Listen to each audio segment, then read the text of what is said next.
என்னை சுற்றிலும் கூட்டமாக உட்கார்ந்திருப்பது எனக்கு தெரிகிறது. ஆனால் என்னால் எதுவும் செய்ய முடியவில்லை. என் மூச்சு மட்டும் மேலும் கீழும் ஏறி இறங்கிக் கொண்டிருக்கிறது. பக்கத்தில் இடதுபுறம் என் மனைவி உட்கார்ந்திருப்பதை உணர முடிகிறது. அருகே நிறைய பெண்கள் உட்கார்ந்திருப்பதும் தெரிகிறது.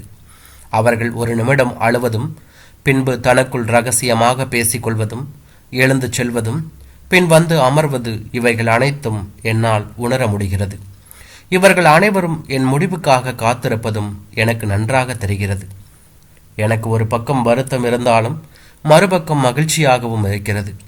எனக்காக இத்தனை பேர் அழுகிறார்கள் அல்லவா? ஆனால் உண்மையான அன்பில் அழுகிறார்களா? ஆயிற்று. 75 வருடங்கள் ஓடிவிட்டது என் வாழ்க்கையில். இப்பொழுதெல்லாம் என் மகன்களுக்கு நான் பெருசுதான். அண்ணன் தம்பி பேசிக்கொள்ளும் போது கூட பெருசினால் பெரிய தொல்லை என்றுதான் பேசிக்கொள்கிறார்கள். சலித்து கொள்ளவும் செய்கிறார்கள். அவர்களை சொல்லி குற்றமில்லை. பாசத்தை காட்டாமல் பணத்தை காட்டி வளர்த்து விட்டேன். பணம் பணம், இது ஒன்றுதான் என் வாழ்க்கையில் நான் கண்ட லட்சியம். எனக்கு வியாபாரம் மட்டுமே முதல் சொந்தம். மனைவி மக்களை பற்றி கவலைப்பட்டதே இல்லை. பணத்தால் எதையும் சாதிக்க முடியும் என நினைப்பவன் நான். எதை போட்டால் எது வரும் என்று எனக்கு நன்றாக தெரியும். பையன்களை படிக்க வைப்பதற்கு கூட நிறைய பணம் கொட்டியிருக்கிறேன். ஆனால் அவர்களுக்கு படிப்பு சுட்டு போட்டும் வரவில்லை. இருவரும் ஒருவர் பின் ஒருவராக படிப்பதை விட்டுவிட்டார்கள். நானும் இவர்களை படிக்க வைக்கும் செலவையும் நிறுத்திவிட்டேன். இருவரையும் வியாபாரத்தில் இழுத்து விட்டேன். பெரியவன் ஓரளவு பிழைத்து கொண்டான். சின்னவன் பாடுதான் திண்டாட்டம். ஏதோ சமூக சேவை என்று சுற்றி கொண்டிருக்கிறான். கூப்பிட்டு கேட்டால் காசு என்னப்பா காசு என்று பேசுகிறானே, பெரிய வேதாந்தமெல்லாம் பேசுகிறான்.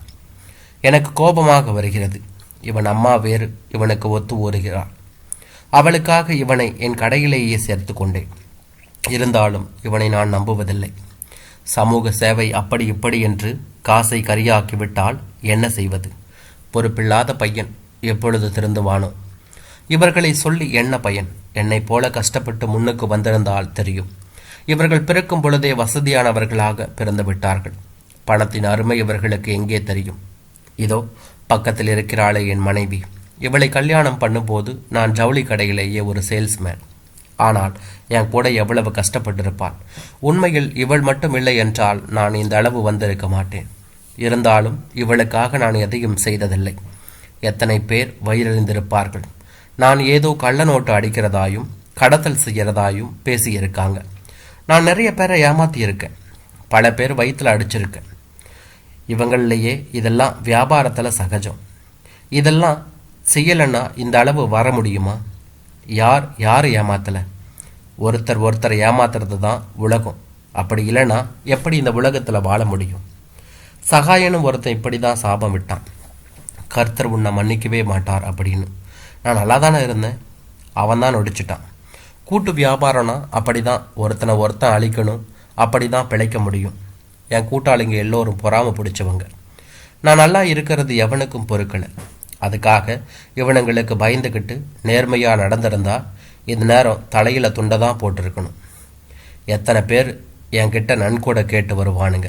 அனாத ஆசிரமம், குழந்தைகள், வயசானவங்க அப்படின்னு வந்தானுங்க. ஒருத்தனுக்கும் கொடுக்கலையே. ஏன் கொடுக்கணும்? எதுக்கு கொடுக்கணும்? கடை தேங்காயை எடுத்து வழிப்பிள்ளையாருக்கு உடைச்சாங்களாம். இந்த கதை தான் நம்மக்கிட்ட நடக்காது. நம்ம பணத்தில் இவனுங்க என்ன சமூக சேவை பண்ணுறது? இதெல்லாம் நம்மக்கிட்ட ஆகாது அப்படின்னுட்டு எல்லாம் திட்டினாங்க, திட்டிட்டு போகிறாங்க. ஆனால் கட்சி நிதின்னு வந்தால் கரெக்டாக கொடுத்துடுவேன். ஏன்னா கட்சிக்காரங்களால தான் 2 முறை போலீஸ் கேஸில் இருந்து தப்பிச்சிருக்கேன். என் கடையில் கணக்கு பிள்ளை ஒருத்தன் இருந்தான். அவன் ரொம்ப நாணயமானவன். ஒரு நாள் 10,000 ரூபாய் கணக்கில் காணாமல் போச்சு. அவனை கூப்பிட்டு நாளைக்கு சாயங்காலத்துக்குள்ளே இந்த 10,000 ரூபாய் வந்தாகணும், இல்லை உன்னை போலீஸில் பிடிச்சி கொடுத்துடுவேன்னு மிரட்டினேன். ஆனால் 10,000 அன்னைக்கே கிடைச்சிருச்சு. அதை எடுத்து யாரோ பேங்க் அக்கௌண்ட் மாற்றி போட்டிருக்காங்க. இதை நான் அவன்கிட்ட சொல்லாமல் விட்டுட்டேன். அவன் அன்னைக்கு ராத்திரியே கிணத்துல விழுந்து இறந்துட்டான்.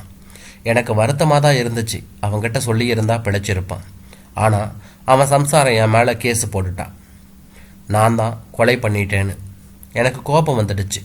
காசை தண்ணியாக செலவு பண்ணி இந்த கட்சிக்காரணங்களை பிடிச்சி தான் வெளியே வந்தேன். இந்த மாதிரி சகாயம் என் மேலே கேஸு போட்டப்போ கூட பணத்தால் சரி கட்டிட்டேன். அவன் தான் கர்த்தர் உன்னை மன்னிக்கவே மாட்டார்னு சாபம் விட்டான். நான் அதையெல்லாம் பொருட்படுத்தவே நினைக்கல. எனக்கு பணம் தான் முக்கியம். அதுக்கப்புறம் தான் பொண்டாட்டி பிள்ளைங்க. இப்போ மூச்சு எனக்கு அதிகமாக வாங்குது. ஞாபகம் வேற தவறிக்கிட்டே இருக்கு. நான் எங்கே இருக்கேன்னு தெரியல. ஆகாசத்தில் மிதக்கிற மாதிரி இருக்குது. யாரோ என் கையை பிடிக்கிற மாதிரி தெரியுது. டாக்டராக இருக்கணும். இப்போ இருக்கிற கூட்டமே டாக்டரை தான் பார்ப்பாங்க.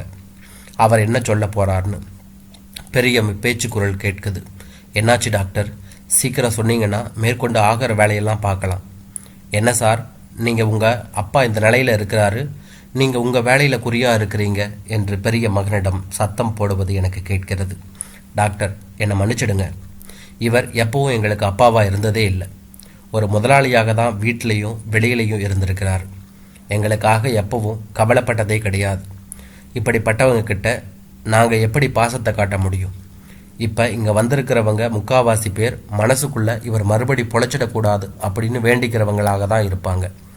நீங்கள் என்ன தப்பாக நினச்சாலும் பரவாயில்ல. இந்த ஊர் உலகத்துக்கு அவ்வளவு பாவம் பண்ணியிருக்கிறார். அனைத்தும் என் காதில் விழுந்தன. என் மனைவி இவனை எதிர்த்து ஏதாவது சொல்வார் என எதிர்பார்த்தேன். என்னுடன் 40 வருடங்களுக்கு மேல் குடும்பம் நடத்தியவள். ஆனால் அவள் ஒன்றுமே பேசாமல் சின்னவனை கூப்பிட்டு, டேய், கடைசி நேரத்தில் எங்கேயும் போயிடாத, காரியமெல்லாம் செய்யணும். இதை கேட்ட எனக்கு நெஞ்சு வெடித்து விடும் போல் இருந்தது. அவ்வளவுதானா? எவ்வளவு வசதிகளை செய்து கொடுத்தவனுக்கு மரணத்தை விரைவில் தர வேண்டும் என என் குடும்பம் விரும்புகிறதா? என் வாழ்க்கை முடிந்ததா கடவுளே? நான் மரணம் அடைய வேண்டும் என்று என் குடும்பத்தாரும் சுற்றத்தாரும் ஆசைப்படும் அளவுக்கு நான் இந்த உலகத்தில் வாழ்ந்திருக்கிறேன். கூடாது. என் ஆத்மா இத்தனை பேர் சாபத்தால் அலைய வேண்டுமா? நிச்சயம் நான் பிழைக்க வேண்டும். இவர்கள் ஏமாற்றம் அடைந்தாலும் சரி, நான் பிழைத்து எழுந்தவுடன் என்னால் பாதிக்கப்பட்டவர்கள் உயிரோடு இருந்தாலும் சரி, இல்லாவிட்டாலும் சரி, அவர்களின் வாரிசுகளுக்காவது என்னால் முடிந்ததை செய்ய வேண்டும். சகாயமும் சரி, என் கடையில் வேலை பார்த்தவனும் சரி, இதோ என் மனைவி குழந்தைகளுக்கும் சரி, இதோ உங்களுக்கு விருப்பமில்லாமலேயே உயிரோடு வருகிறேன். இந்த முறை உங்களுக்கு உதவுவதற்காக. டாக்டரின் முடிவுக்காக அனைவரும் காத்து கொண்டிருந்தார்கள்.